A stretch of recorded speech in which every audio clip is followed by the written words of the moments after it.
الخير. أنا سامح أبوزيد هكلمكم عن contrast induced AKI. Can it be a preventable disease and does it matter?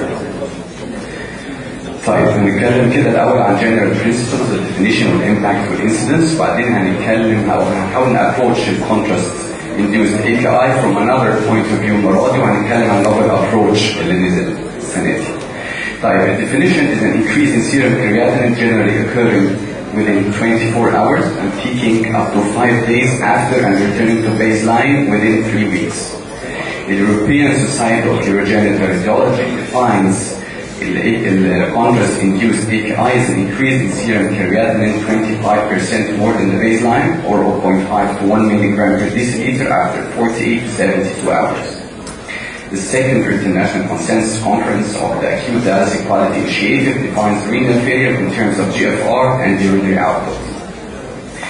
هنا بنشوف the frequency of nephropathy according to definitions. يعني بنشوف أنهي أكثر definition حصل معاه contrast-induced nephropathy، وهو كان أكثر واحد اللي هو increase more than 25% of the baseline, and the least was the creatinine more than 5 post-procedure.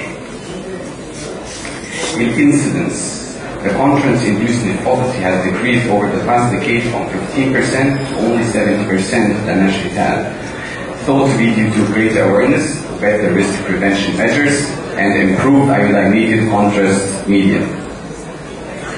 The impact, the radiographic contrast media is the third most common cause of hospital-acquired renal failure after decreased renal perfusion and nephrotoxic medications, accounting for 11% of the cases. In hospital, mortality rate of contrast-induced nephropathy is as high as 14%. In patients with multiple risk factors, the incidence of contrast-induced nephropathy can rise up to 50%.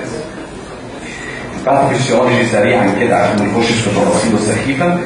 It's a biphasic response، بيحصل immediate vasoconstriction، بيحصل reduction في renal blood flow، وبعدين بيحصل stasis of the contrast which causes direct tubular injury and death، with vasoconstriction in the calcium influx causing regional corticomedullary and outer medullary blood flow reduction اللي بنسميها medullary hypoxia.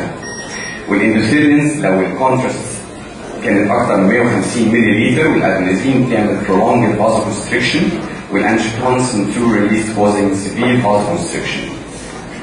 النيتريك oxide production is reduced، فبيطلع مكانه reactive oxygen species due to hyperperfusion. ودي صورة كده بتوضح الvasoconstriction وبتبين المدلرة hypoxia، بتبين إن الأكسجين في الرينال arteries هنا بيوصل ل 15 to 20 ملم mercury، وده أوطى من الطبيعي بحوالي 80. Risk factors contrast-induced AKI، أو دي طالعة من كذا مالتي فاريت أناليسيس، يعني ده الكلام اللي هو الأخراني خالص. Chronic kidney disease, stage 3 or greater, diabetes mellitus type 1 or 2, volume depletion, nephrotoxic drugs like nonsteroids with cyclosporin or amyloid glycosides, with pre-procedural hemodynamic instability, other comorbidities like anemia with congestive heart failure with hypoalbuminemia.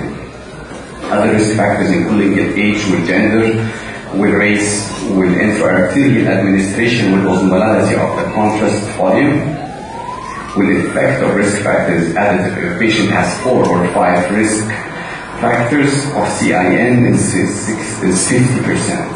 طيب في المهران scoring system ده بيحط كل ريسك فاكتور لوحده، بيعمل لهم ادنج في الاخر ويشوف ريسك فاكتور الريسك سكور بتاع كل بيشنت على حده.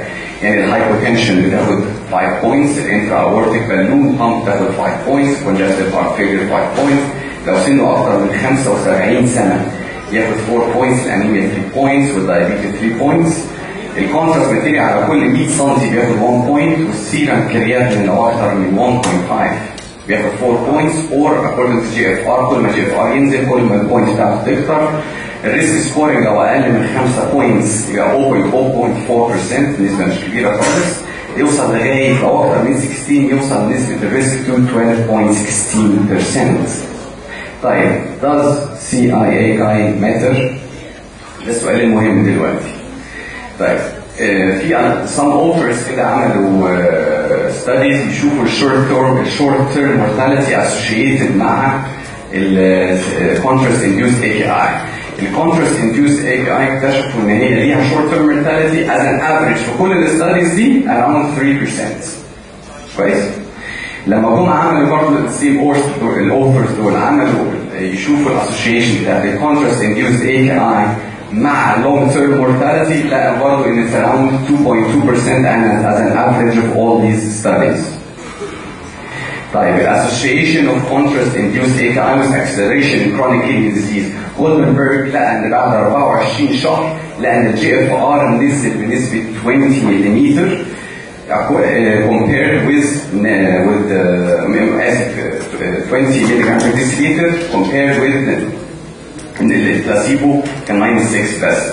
المادة إيتال لقى ان بعد شهر ان في increase في السيرم كريات 0.2 ملغ per deciliter.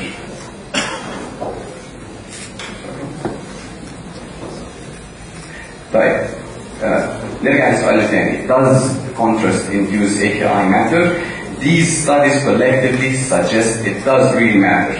طيب as in conclusion, does this warrant the avoidance of contrast-induced procedures in patients with chronic kidney disease?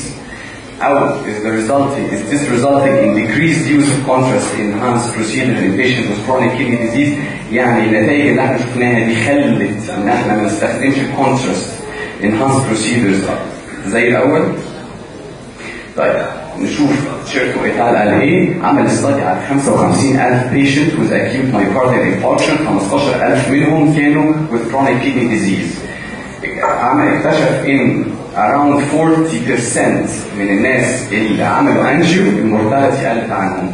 ده معناه ان السي تي انجيو او الكورونري انجيو او الانترفنشن بالانجيوجرافي قللت المورتاليتي بنسبه 40%. واكتشف ان الانجيوجرافي intervention for chronic kidney disease was less 50% than non-chronic kidney disease. يعني 50% من العيانين ما عملوش coronary intervention عشان الchronic kidney disease. هنقتل لقى نفس النتيجة ان around 50% of patients ما عملوش coronary angio بالرغم ان الcoronary angio بيقلل المورتاليتي by 40% برضه عند جولدنبرج. لأنه لقى برضه إن around 25% of patients ما عملوش coronary angio. طيب يبقى الأنسر بتاعتنا yes, angiography despite potentially decreases mortality in acute coronary syndrome is underutilized. This is when the Americans came by the term renalism. واكتشفوا إن في حاجة اسمها renalism اللي هو إحنا كنا بنعملها دي دلوقتي بالظبط. طيب contrast-induced AKI is associated with adverse outcomes, and this may be leading to underutilization of contrast-enhanced procedures. We need to determine the potent nature of contrast-induced AKI with mortality and CKD and identify effective preventive interventions. البريفنشن دول الميجرز اللي احنا بنستخدمهم جنرالي. في حاجات منهم ineffective طبعا ترايز زي كالسيوم شانل بلوكرز، ايكانيتروتيك بيبتايدز، اللوفدايريتكس والدوبامين والمانيتول والفينولديبام والهيمودياليسيس. اللي قدامهم اكسترس دول غالبا possibly harmful وليس beneficial. الانكلير بنفيت الان اسيتايلسيستين، ثيوفيلين، امينوفيلين، ascorbic acid, statins وهيموفلتريشن. الافكتيف باي ترايلز is the IV fluids and the contrast osmolarity. الان اسيتايلسيستين obviously as scavengers active oxygen species will reduces depletion of glutathione, stimulates vasodilator material release including nitric oxide.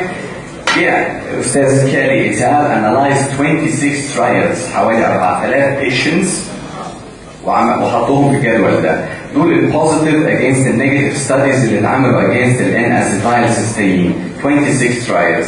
لقوا انه حوالي اكثر من نصهم negative studies والباقي positive best studies. طب احنا نعمل ايه؟ الناس راسل جايد لاينز الكيدوجو AKI guidelines published March 2012 قالت we suggest using oral N-acetylcysteine together with IV isotonic crystalloids in patients at increased risk of contrast-induced nephropathy. بس الكارديولوجي كان لهم رأي تاني خالص. قالوا في نوفمبر 2011 ان administration of N-acetylcysteine is not useful for the prevention of contrast-induced nephropathy. طب ال IV fluids intramuscular space expansion blunts the vasoconstrictive effect of contrast in the medulla by suppressing vasopressin renin-angiotensin system increasing prostaglandins. دول عملوا analysis برضو عشان يcompare the type of IV fluids البايكارب versus normal saline. عملوا 10 clinical trials حوالي 502 patients واكتشفوا ان almost they're all the same. واحدة يعني positive studies towards the sodium bicarb و4 negative studies towards the sodium bicarb. net results برضو in the current guidelines الكيلوجي قالت ان we recommend IV volume expansion with either isotonic sodium chloride or sodium bicarb.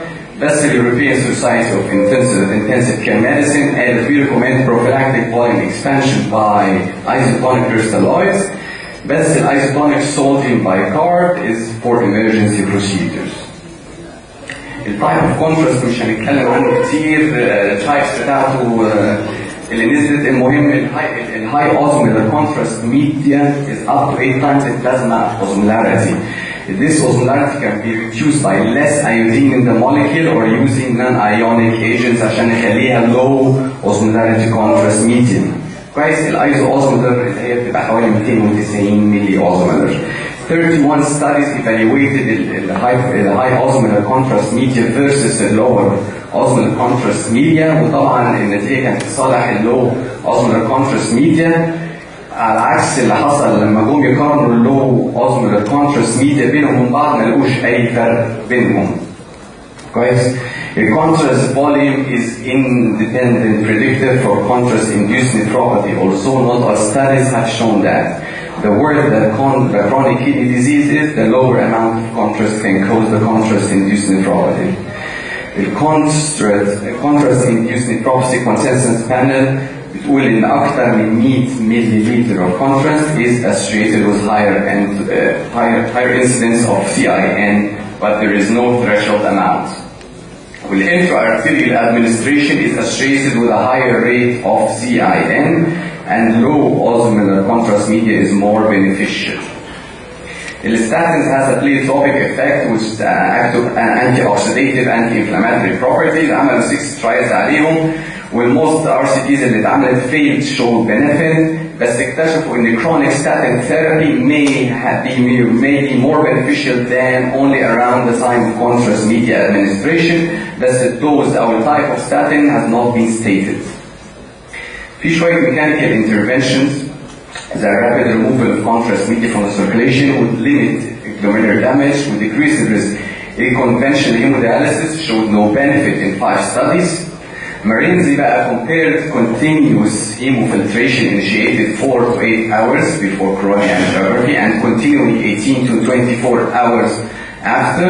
CIN was 5% versus 50%. But however, since CVH directly lowers serum creatinine, it's felt that most of the benefit was due to the CVH dialysis أصلا.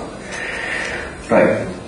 النوفل ابروتش اللي بنقوله النهارده هو prevention of contrast-induced nephropathy with sodium potassium citrate. الصوديوم potassium citrate في مصر اللي هو اليورولايت. كويس؟ الصوديوم potassium citrate is well known as a urine alkalization medium. It is mainly administered to patients with kidney stones, like cysteine and uric acid or calcium stone, which requires alkalization.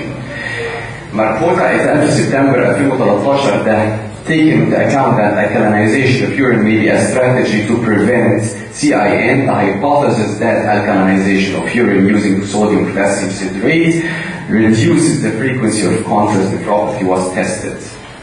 هنا الترايل اللي هو عملها هنا الكنترول versus الصوديوم بوتاسيوم سيتريت طبعا فرق كبير جدا. الكنترول CIN فيه كان 20.6 انما الصوديوم بوتاسيوم سيتريت was only 4%. هنا بيقول ان السيرم كرياتين change 2 days after coronary angiography significantly correlates with pre-procedure urinary pH. طول ما البي اتش بيعلى طول ما السيرم كرياتين post procedure كان ينزل. The increase in creatinine 48 hours after angiography was significantly higher in patients whose urine pH before coronary angio was less than 6, compared with patients whose urine pH before coronary angio was more than 6. دول كانوا كام؟ كانوا 15.6 قصاد 0.3 فرق كبير جدا. The incidence of contrast nephropathy was significantly lower in patients with urine pH more than 6 immediately before coronary angio compared with patients with urine pH more than 6. طب الكارنت recommendations اللي لسه ما نزلش فيها اخر حاجه identify high risk patients زي chronic kidney disease و diabetes, IV isotonic saline or sodium bicarb, hospitalized patients need 1 milliliter per kilogram per hour for 12 hours pre and post procedure. أما outpatients while urgent procedure need 3 milliliter per kilogram per hour for 1 hour pre and 1.5 milliliter per kilogram per hour for 4 to 6 hours post procedure. Patients with congestive heart failure are at risk for AKI and should receive IV fluid, albeit with caution. Oral N-acetylcysteine list recommendations بتاعتنا, we have to discontinue the non-steroids. Additional management issues, choice of the contrast agent is controversial, low or isoosmolar are likely comparable, discontinue metformin عشان the risk of acidosis with AKI, no sound data about holding it ACE inhibitor or ARBs or diuretics, follow-up serum creatinine post-procedure. The overall summary, risk factors for contrast-induced AKI are well recognized. The contrast-induced AKI associated with short and long-term adverse outcome, but the causal relationship is not established yet. The angiography is underutilized in chronic kidney disease, even with acute coronary syndrome. Clinically indicated contrast-enhanced procedures should be performed albeit with appropriate preventive care. We need all designed adequately powered trials to establish a sound evidence base for prevention. Thank you very much.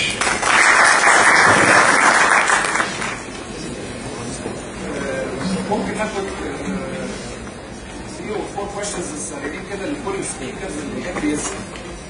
هل في أي حد عنده أي سؤال في محمد؟ أنا عاوز أسأل الدكتور بس. سامح. اللي هم العيانين اللي الطالب يعمل أي الرول اوف دايلسيس مالوش رول الحقيقة. يعني أنا جربتها حضرتك بتتكلم فيه ولا فوسط؟ لا بعد البروسيدور على طول بنعمل دايلسيس ريليف الكونتراست والكرياتين هي الترايلز اللي جربناها مالوش اي رول غير الناس اللي عملوا السي دي جي اتش. ده كان لقوا ان الكرياتين اللي بينزل، بس هو لقوا ان هو بينزل مش نتيجه الفانكشن اتحسنت، بل هي نتيجه الدايلسيس اللي اتعمل. المهم ان هو ما ينزلش بعد كده. هي كده كده سكندري ستيج. الاي كي اي موست بروبلي بنسبه 90.7 زي ما انا قلت حوالي او اكثر كمان من اللي بيخشوا فيه بيبقى حاجه ريفرسال، فالموست بروبلي ريزولف باي سيلف. هو اللي حضرتك بتقوله ده بيجيب لي احنا المفروض نكولكت مور داتا ونقول الاكسبيرينس بتاعتنا اذا كان في بينفيت من الوصايا ولا لا، لان اللي حضرتك بتقوله ده مش متوافق مع الريزلتس المنشوره عالميا. فانا فاهم عشان كده احنا يا ريت نجمع حالات اكتر وننشرها. بالنسبه للهيموداياليسيس يمكن ازربس كمان للعيان اللي هو اللي بيدخله في يعني لو احتاجنا فعلا هو السي بي اتش عشان يبقى في ريبليسمنت للووتر كتير قوي، ياخدوا مثلا اكتر من العادي ويجيبوا دايركت بريشر، يبقى في كليب فلويد هي دي اللي بتعمل دايليشن عشان كده بنسحبها جدا اسمها. لكن لو عمل دايليسيس حصل له هايبوتنشن يبقى ريليف دايركت مستيك جامده جدا عشان كده ما بتبقاش. هو احنا قلنا كارت السي بي اتش وما قلناش ايه هو. السي بي اتش هو طبعا ده تكنولوجي عالي من الدياليسيس موجود في مصر فقط وفي مراكز كده وفي الجيش، يعني تقريبا كله بقى سي بي اتش دلوقتي، اللي بيستخدموا وحده ميه كلوزد سيستم بتديليفر كميه كبيره جدا من الفلويد، بانه يلاقي الدياليسيس في مصر ماشي بطريقه واحده اللي هو الفلتر وكفاءته وكده. دي بقى فيها حاجه زياده كمان انه هو بيدخل فلويد كتيره قوي باستخدام فلاتر. طبعا الحاجات المكن دوت بيحتاج مكن قوي جدا وبيحتاج فلاتر شديده بمساحه سيرفس اريا عاليه، فبيقدر يريبليس ميه جامده جدا لدايليوت اليورينيك بريشر ويرجع يملاها تاني 1 مللي بقى 1 مللي، يعني بيقدر يشيل ويقدر يتحكم في الفوليوم وكل حاجه. فدي كان نوع من انواع الكفاءه اللي عالي الكفاءه للغسيل الدموي. اللي هو نقدر نقول ان الفلتر البور سايز بتاعه كبيرة. يعمل فلتريشن هاي فلتريشن ريت كوفيشنت فاكتور بيبقى نص فلويدز اكتر ويحتاج ريبليسمنت اكتر، ودي المكنه ما بيقدرش يعمله العين، لازم مكنه معينه ومحطه ميه معينه هي اللي تقدر تديليفر ووتر بكميه جامده ووقت كويس ما ياثرش، بتبقى تمبريتشر كنترول وفوليوم الفيسكوسيتي بتاعت البلاد كنترول. المكنه اصلا كمبيوترايز ان هي اللي هتدخله وتطلعه بدون ما تاثر على العيان. هو ده اللي ينفع بقى في الكونتراست. اي اسئله ثانيه؟ Now we can move to the last part of this session. The Egyptian group مصرية